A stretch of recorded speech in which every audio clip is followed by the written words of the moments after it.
Hi, everyone, and welcome to the 101 on Sports here on Fox 2. I'm Randy Karraker. It's great to have you with us, and it's always great to visit with our friend Brad Thompson, who just completed his first year as a full-time analyst doing the entire season for the Cardinals on Bally Sports. BT, great to see you. Here we've got the 101 ESPN logo in the background. We don't see enough of you around here anymore. Randy, I gotta come to the other side of the world every once in a while. Maybe this offseason, home a little bit earlier than expected this year are the Cardinals. So I miss you guys. I listen to you all the time. You guys sound great. We always have a good time, and we always talk Cardinal baseball, and I love having you on because with a year like this, there's so much to talk about. And it's amazing. Here we are.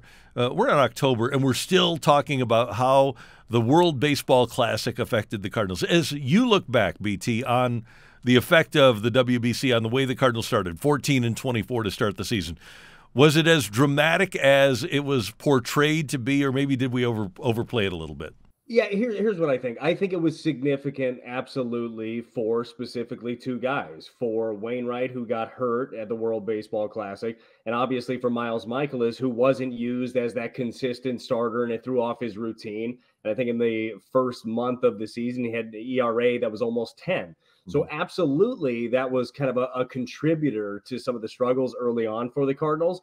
But let's be totally honest. I think you need to look back another 2-3 months in free agency the year before, where the Cardinals were light on pitching. They made some bets on some of the guys that they had. Those bets didn't really pan out for them. Some guys ended up struggling. So it's a combination of things, just like anything else. When you have a season where you're 20 games under 500, you don't just look and say, well, it's just this or it's just that. No, it's a lot of different things that kind of came together. But certainly the World Baseball Classic is one of those things. And oddly enough, was just talking on the final game of the season, came out of the Cardinals clubhouse, and Whitey Herzog was sitting there. And, Whitey watches absolutely every game. And that was one of the first things that he brought up as Miles Mikolas was pitching that day. He brought up how the World Baseball Classic kind of messed a bunch of things up. There absolutely is something to do with that, but that's not the sole reason that the Cardinals found themselves 20 games under 500. And one of the other reasons, we talked all season long about the starting rotation and the need to get starting pitching, but the bullpen was as much an issue, if not more, than the starting rotation was, right? Yeah, for sure. And here's the thing with that, too. You had some pieces that you traded off, obviously. Hicks is one of those. Stratton, you kind of knew that down the stretch you were going to struggle. You had Helsley miss significant time this year. We thought he was going to go on the IL for 10 days. He missed nearly 3 months. So that puts a little bit of a dent at the back end of your bullpen. But you go back, and it's been a narrative all season long, and it's a narrative because it's true. And it's going to be one that everybody can watch during this postseason and see how important it is.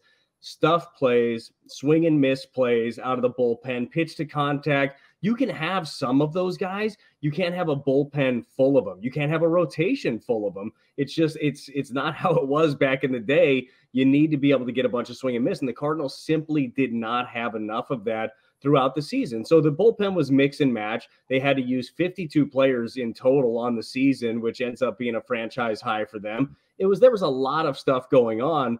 But when you're looking at this upcoming offseason, you're looking at what needs to be added. And I know we spent a lot of time focusing on the starters. You're absolutely right, Randy. There needs to be some attention made to this bullpen, and specifically some high-end swing and miss near the back end of it. And BT, in addition to the lack of swing and miss, the Cardinal defense wasn't up to Cardinal standards either, was it? Jordan Walker was finding his way in right field. You're moving people around. DeYoung is injured to start the season, and so you have Tommy Edman over there, and you have guys that aren't horrible defensive players, but they aren't gold glovers in Donovan and Gorman trying to play second base. The first part of the season, Nolan Arenado wasn't what he normally is at third. There were a lot of issues with being a pitch-to-contact team this year. Yeah, so many variables, and you're right. That's a big one, right? Is guys bouncing all over the diamond, and mainly that was because of injury or ineffectiveness. It's not like Ollie just said, well, let me try this today, and I'll move these pieces around. That wasn't it. Guys just weren't getting the job done, or guys were hurt. Out of necessity, you had to move some pieces around. And then, Randy, you couple in the fact that the new rules eliminate the shift, and the Cardinals were so good at putting defenders, 3 of them on the right side, having everybody played in the right direction. Well, that was taken away from them. So I don't care how good your defense is, and you need good defenders. I still believe it to be important. You look at the Milwaukee Brewers. Half the reason they're at where they are, it's not because they're bats, it's because they're pitching and their defense. Although their pitching misses a lot of bats, defense steals a lot of runs. But with the shift limitations now, as rangy as you are, balls are going to go through. If you're a pitch to contact staff, you are going to get bit by that at some point. Now, I do think that it's encouraging. Mason Wynn up the middle is a game changer. We got a chance to see that in the last month of the season. He gets to some baseballs that nobody else is getting to. He makes some throws that nobody else is going to end up making. Tommy Edman in center field is a difference maker. You want to talk about being strong up the middle. Those guys are pretty tough. And before getting injured, I thought Gorman played a very good second base. Donovan plays a good second base, a Gold Glover, a utility Gold Glover from 2 years ago. Look, these guys, they have the pieces in place. And to your point about Nolan Arenado, who was angry about the fact that he didn't play his best defense second half before getting injured, he looked like the Nolan Arenado we've seen his entire career. I think that we should be encouraged about the pieces that are there, but they still have to go out and do it. And the Cardinals still have to add some swing and miss and kind of take away some of those chances that are out there. I want to ask you about your philosophy as a pitcher, and primarily you were a pitch-to-contact pitcher. Tommy Edman is probably both your best defensive center fielder and your best defensive second baseman. Where would you rather play him? Right now, I'd rather play him in center field. And I think that with the way that this team plays out, I think that's your best fit, because with Gorman and Donovan, if both those guys are healthy, they're predominantly going to be in the infield. Gorman's going to be at second, or he's going to be at DH. And I really like what we've seen out of Tommy Edman out in center field. The instincts are there. He is fearless, man. You've seen him ranging into the gap, sprinting at the wall. He doesn't care. He's a gamer. So right now, I think that is going to be very important to have a center fielder that can go get it. Because if I'm Ollie and I couple Mason Wynn with whether it's Gorman or whether it's Brendan Donovan, and it will be Tommy Edman at times too, or maybe it's going to be a lot of Tommy Edman. I don't know. I'm not the decision maker around here. I feel very confident with what is at second base, but I think that what we've seen from Tommy, and the numbers do bear it out, with all of your other outfielders, whether it's Newt or DC or Tyler O'Neill, Tommy Edman grades out as your best defensive center fielder. So I think I'd play him there. That's Brad Thompson on the 101 on Sports here on Fox 2. Speaking of adding pitchers, we're going to talk about that next. How do they go about it, and who are some of the names that are intriguing? That's next on the 101 on Sports here on Fox 2.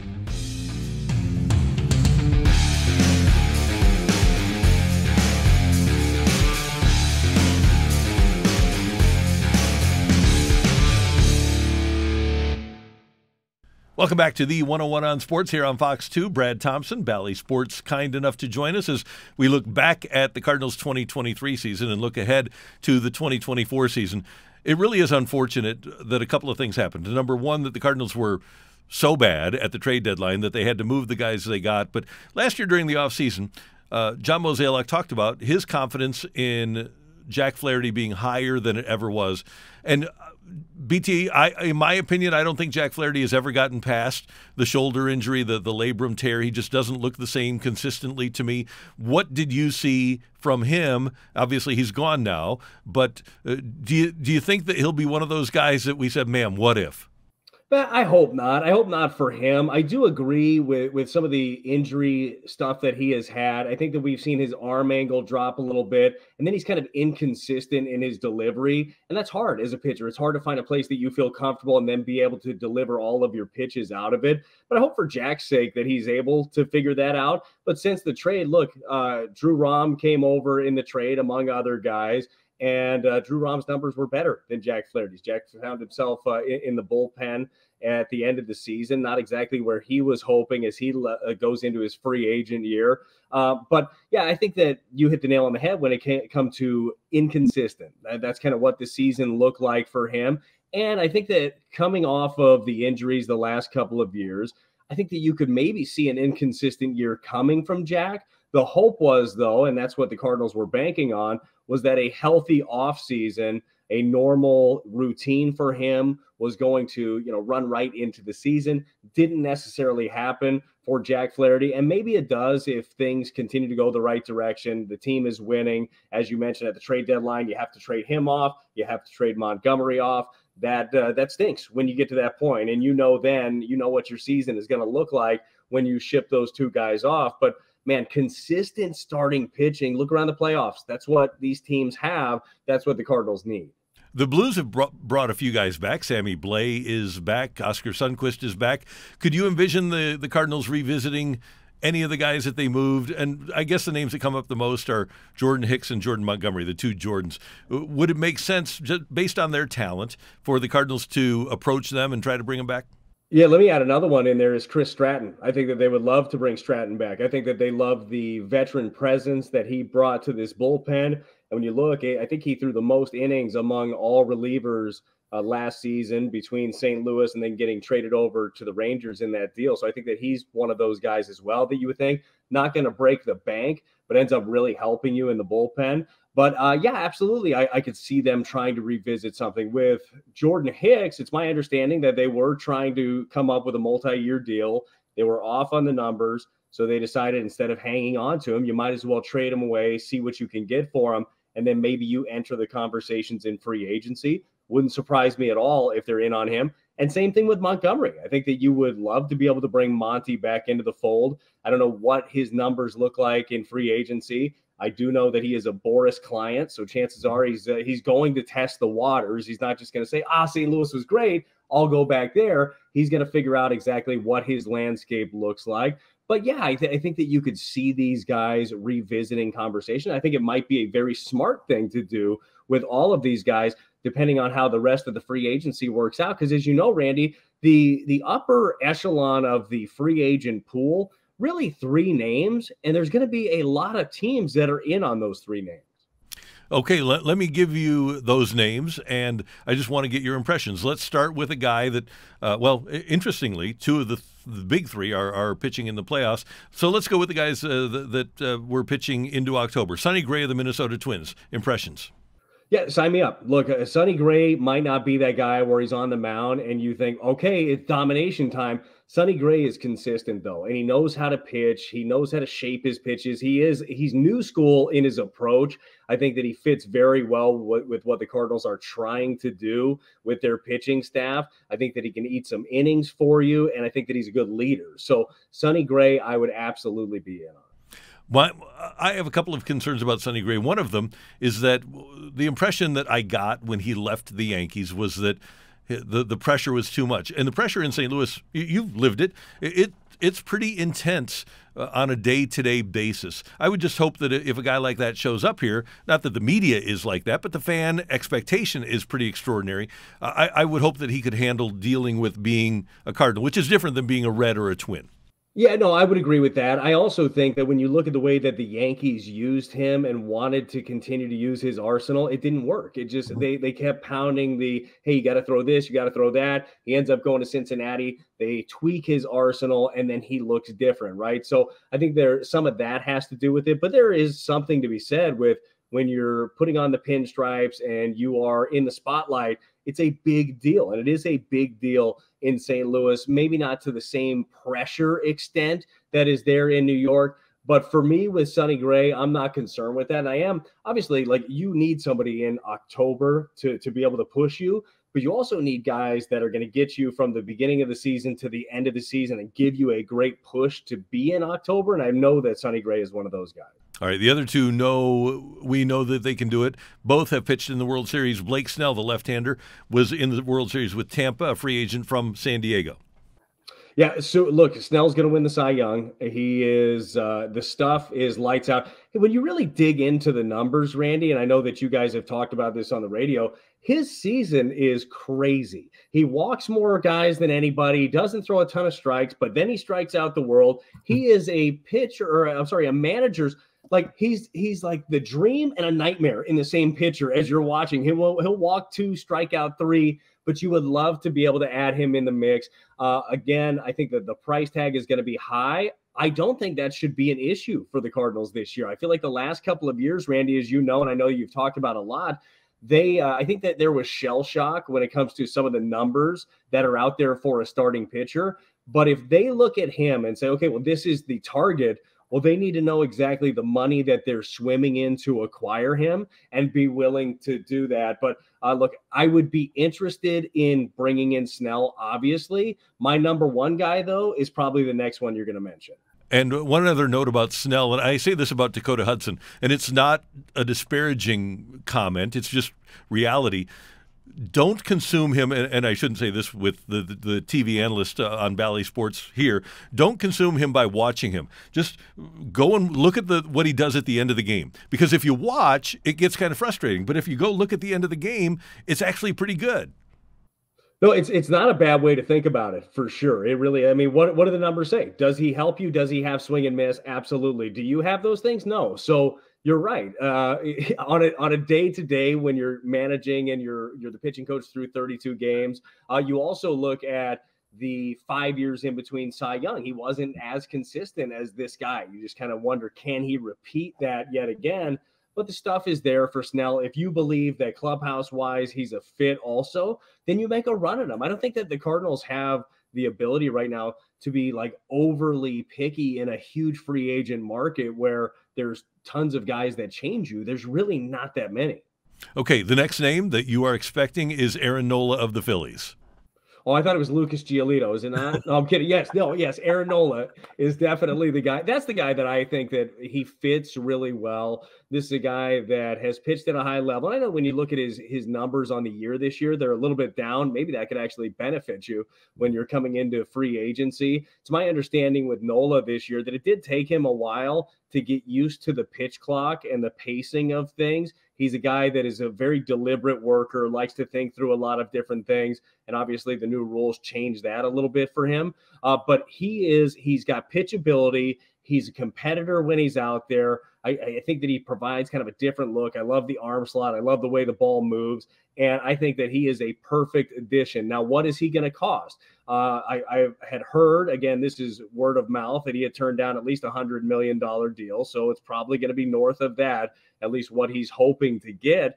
But I think that he's worth it. I think that right now, when you're looking at this Cardinal team, the nucleus that they have offensively, Randy, and what the needs are on a pitching standpoint, that's where you're going to have to pour in a lot of your assets. And I would be happy if I were the front office. Boy, it's so easy talking about somebody else's money, but I would be happy pouring that in for a guy like Aaron Nola. Brad Thompson with us on the 101 on Sports here on Fox 2, and we'll wrap things up. We'll ask how daunting this task is. John Mozeliak says it's not that daunting. So can the Cardinals bounce back next year? That's coming up on the 101 on Sports here on Fox 2.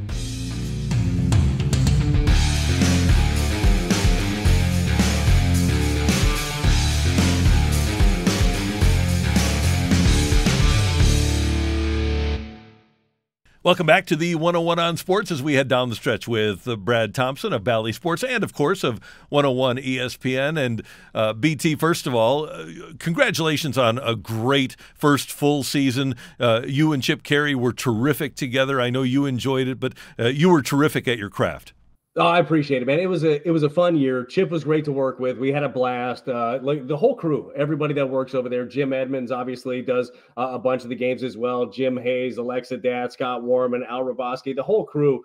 Rick Horton. We all had so much fun this year as a team. So to have as much fun as we did with a team that is 20 games under 500 honestly feels criminal at this point. But no, it's fun, as you know, and we've got this at 101. When you work with great people, it makes life a lot easier no matter how the sports things are going. So I appreciate you saying that. Last year, the Cincinnati Reds lost 100 games. They were in the hunt until the last weekend of the season for a playoff spot this year. They made some changes. They had a lot of youth, but they bounced back and very easily could have been a playoff team. I have no idea how, because they weren't great defensively, they weren't great offensively, they weren't great pitching-wise, but they just kept winning games. What do you think of this task for the Cardinals, both in the front office and in the dugout? Is this a team that you think can bounce back relatively easily? Yeah, it is. And furthering your point, you look at the postseason field right now in baseball, you have three teams in it that lost 100 games 2 years ago. You have Baltimore, I believe Arizona, and the Twins, I think, are the Right. third one. So, like, these rebuilds can happen. And they only happen, though, if you have a good nucleus. And like we talked about earlier, Randy, the Cardinals have that. They can lean on their offense. They've got very good pieces there. You looked at the IL at the end of the season, you weren't winning. You weren't going to win with Arenado and Gorman and Donovan and Contreras and Carlson, O'Neill, all of these guys that were on the IL, all that you expected to be contributors throughout the entire season. That just wasn't going to happen for you. But if you make the right tweaks, that's going to be the biggest thing. And tweaks certainly are in the rotation and the back end of the bullpen, in my opinion. I think that they're right there. So 20 games under 500, that was bad. When you look at the trade deadline, you look at the team that you were putting out at the end of the season, with all due respect, you're trying to get through the year and trying to figure it out for 2024. I think that they are going to be set up well. And I am very interested, not that you want to be in this position very often, but I'm very interested to see what the Cardinals and Randy Flores and his group are going to do with a higher draft pick next year. Yep. They'll be drafting a lot higher than they're used to. They really have nailed the drafts here recently. You look at that 2020 class that had Jordan Walker and Mason Wynn and Tink Hence and Alec Burleson. I'm very excited for that crew. But yeah, I think that they're a few tweaks away from making this big league team where they need it to be and one that can truly compete. And then I think that they need to continue to really focus on their minor leagues and pouring assets into that to make sure this group continually feeds that big league team. And one thing, BT, as we close out here, you're around the organization every day. I'm around it peripherally. But one thing that I sense is that even though there's a lot of fans that don't look at them as desperate, you've kind of alluded to this.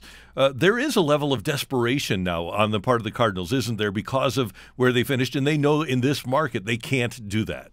So I'll use a synonym. I'll go with urgency, right? Mm-hmm. Instead of desperation. They probably mean the same thing. No, I just think that they realize that this team should be way better than it is, and it would be a shame to let these years of Goldie and Arenado, and then you have the upstart of Gorman, who led your team in home runs, Walker, who got better and better, Wynn, that's going to change the game for you defensively at shortstop, and the bat is going to come around. You don't want to waste those. And Ollie Marmol talked about it to the media before the game on the final day. Talked about driving up to Busch Stadium and saying, it's just, man, I feel like we need to be so much better for these guys. Like there's a real trust in Cardinal fans that the Cardinals are going to do it the right way and go about it the right way. Doesn't mean that all these free agents are going to fall in your lap, but you got to be out there. You got to be putting out as good of an offer as you can to a lot of these guys, and you have to evaluate the right talent when you're making some deals. And I believe that they are going to do those things. And I know you've talked about it on the radio. We've talked about it on TV. I think this is one of the more pivotal off seasons the Cardinals have had in decades. They've got an opportunity to shape things, but it's not going to be an easy thing to do for all the reasons we laid out earlier, but it's incredibly important to get these moves right. BT, it's always great to have you, and it's always great to talk baseball with you. Thanks so much. Have a great offseason. Randy, you as well. I know we'll be talking a lot more. We will. That's Brad Thompson, and of course, he had a great first season with Bally, and you will hear him during the offseason on 101 ESPN. I'm Randy Karraker. For our videographer, Joey Goldsmith, we thank you for tuning in, and we'll see you next week right here on the 101 on Sports.